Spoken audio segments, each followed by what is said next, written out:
Okay, ladies and gentlemen, now that we've already worked on the first three problems, let's go to problem number 4. In 3-4, we have a trapezoid. And to solve for the perimeter of a trapezoid, it's very easy, right? But look, here's the catch. We have the height. Remember, to solve for the area of a trapezoid, we need to sum the two bases together, then multiply by the height, and then divide by 2. So I think it's safer to solve for the area first, para mas madaliin. Kaya lang look, we have different dimensions right now. Do you know this is 3.2 cm? And we know on the top, it's 30 mm, and then this one, it's 70 mm. So we can either convert the dimensions in two ways, such that we do it in cm or in mm. But what is important, what the problem that you're working on, you should still have the same stabilized units. So this one, I'll make it 3 cm par fair, and then this one will be 7 cm. Because divide by 10, di ba? Because 3.2, if you were to times it by 10, to convert that to mm, that's 32 mm. So yun na lang. So now let's solve for the area.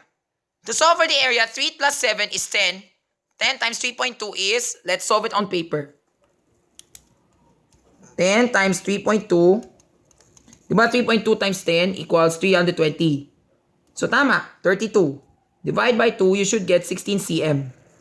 16 cm squared. Don't forget your units, ha? So 16 square centimeters. That's the area. But wait, we're still not yet done. Kasi po, we still need to solve for perimeter. Do you know how to solve for the perimeter of a trapezoid? It's easy, just add up all the dimensions together. But bad news to tell you is that, look, we need to get the 2 first. But thank goodness, or thank the Lord God, that this is an isosceles trapezoid. Therefore, we know each side of this part, the diagonals, must be congruent. So here's the technique. Remember, if we want to get the measure of each of the slants, we need to play Pythagorean theorem. So we need... You finish what you're doing. I will wash all the plates first. So we need to have this one, the slant, right? We do not know what's the slant. But we already have the height, which is 3.2. But the base, of course, 7 cm is not the base. But what we can rather do is this. Remember this? We can part the figure into a square. Look at the 3 cm that you see here. Did you know that 3 cm is the measure from here to here? Yes. And this is 7 cm. Now, since we're talking about an isosceles trapezoid, therefore we know that both of these must be congruent. So 7 minus 3 is 4. 4 divided by 2 is 2. So therefore we have 2 centimeters here. The 3 centimeters is brought down here. And then we have another 2 centimeters here. So therefore this makes a summation of 2 plus 3 plus 2, which yields to 7 centimeters, which pertains to the measure of the bottom base of the trapezoid. Right? Now we can play Pythagorean theorem. So now we have 2 plus 3.2, and then we need to get the hypotenuse squared. So let's see what we can get. So you have 2 squared plus 3.2 squared equals c squared.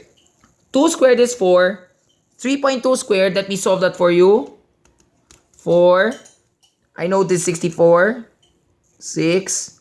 96. 4. 12. Tama. 10.24. So 10.24 equals 4 plus 10.24 equals 14.24 equals the c squared. Now let's solve the answer using a calculator to make life easier. So once again, we take the square root of that number. Remember what did we do, right?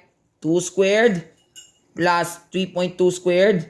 Yes, we should get 14.24. And then square root of 14.24, what did we get? Let's see.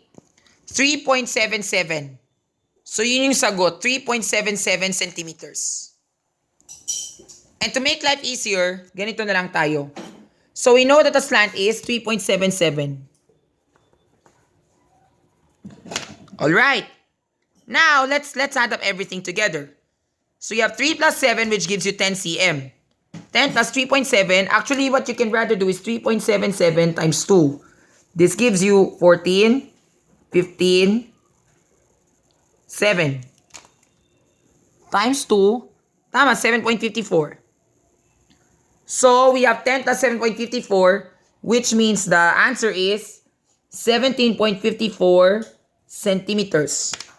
So that is the perimeter of the trapezoid. For this next problem, I do swear that this is easy. Why? But although it's hard because this is a circle, right? Unless you have a calculator, we might take a longer time. So let's use a calculator na lang para mas mabilis. So we have a circle, right? So a circle is a round shape. And all the points are equidistant from all 360 degrees. Or in short, from all walks of life. So we need to solve for the circumference and the area. To solve for the circumference of any circle or any random circle, you can always do pi times diameter.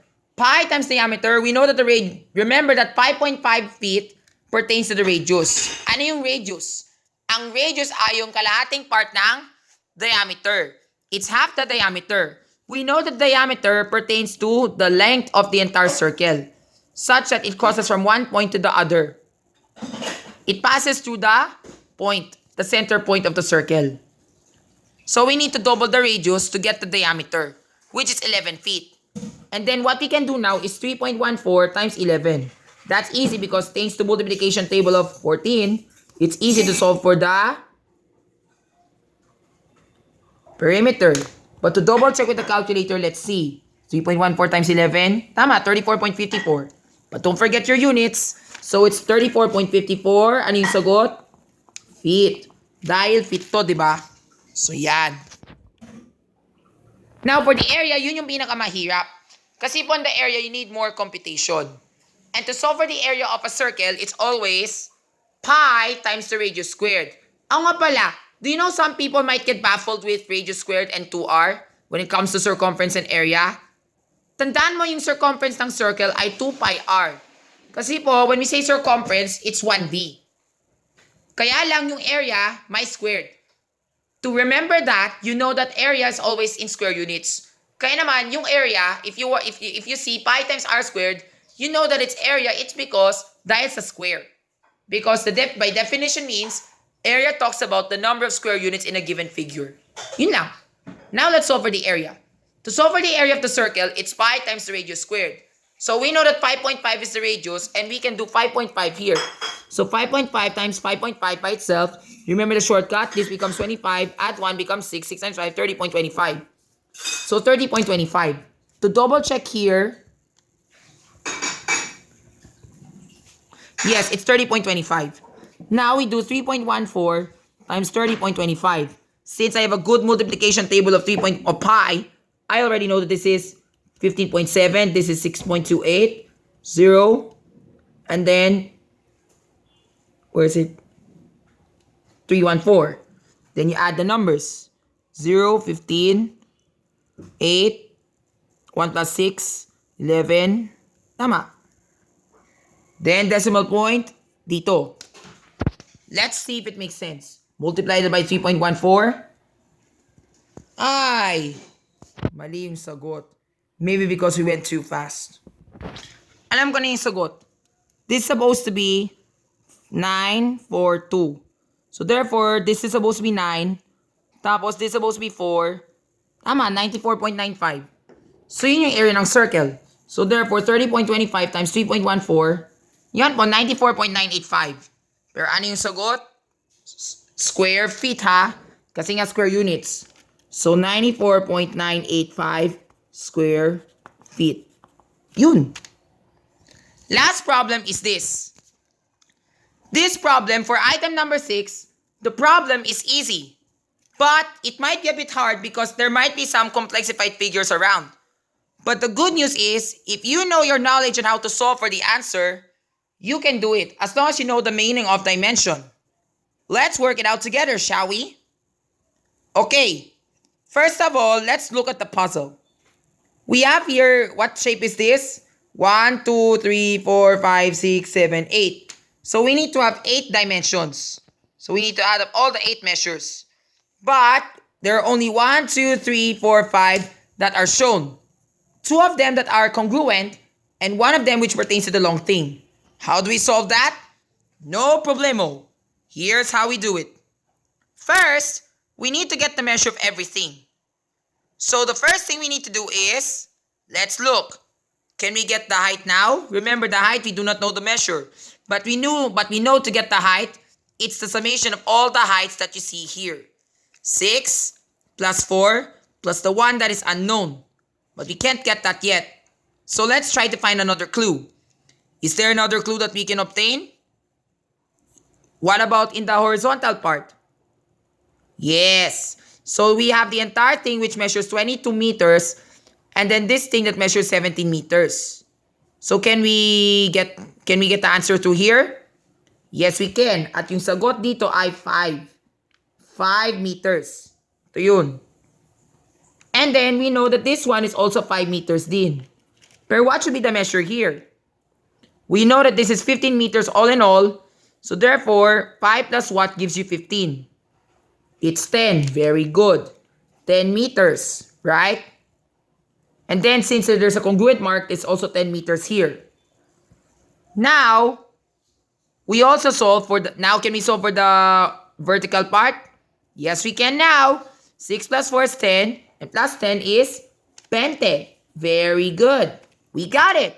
Now, can we solve for the perimeter? Yes, we can. Perimeter is very easy now. We just add up all the numbers.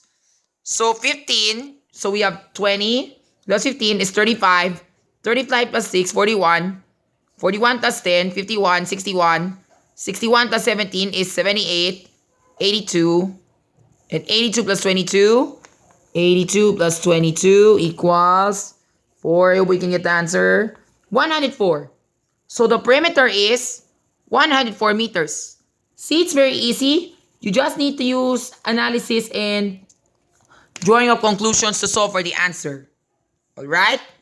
Now for the area. To solve for the entire figure, we can do this. Remember, since this is a complexified figure, we can part the figure into shapes, into simple shapes, and then once we're through with everything, we add them up. So let's start off with this, the first rectangle. So look, I think I've already parted the shapes for you. So we have 3 rectangles. Rectangle A, rectangle B, and rectangle C. Once we're already done solving for the area of all the 3 rectangles, the summation leads to our final answer. Let's do this. And solving for area of squares and rectangles is very easy. Let's do this. So for the first rectangle, what's the length? The length is 15. The width is 6. So 15 times 6 is 90. So 90 to, di ba? 90 square meters. What about in rectangle B? For rectangle B, what's the length? The length is 5. The height is 10. 10 times 5 is 50. 50 square meters. Last but not least, let's go to the bottom. For the bottom, where's the length? The length is 22 meters, which is on the horizontal side. And on the vertical side, it's 4 meters. So 22 times 4 is 88. 88 meters. Now we add this up all together. 90 plus 50 equals 140. 140 plus 88.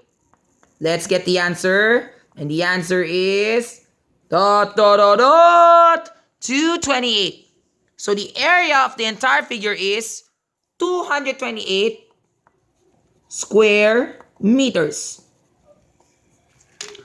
Sorry if I cannot write this properly. And just like what I said, there are lots of other ways on how you can solve for the area. Sometimes you can part the shape into other ways as long as you're comfortable with it. But as long as you do, unless you do wrong computation or do wrong analysis or something, you will still yield with the correct answer. Just tell me what your solutions are as you solve this, okay? Then leave it down in the comments below to tell me what your final answer is as you solve for the area of item 3-6 based on your strat or formula. Thanks for watching and God bless. To be honest, we still have 4 more problems here. Item 3-7, 3-8, 3-9, and 3-10. I would like to show them to you right now, but since we're out of time, sa susunod na lang po. See po, ingat po. God bless kayo sa pag-aaral mo. Thank you.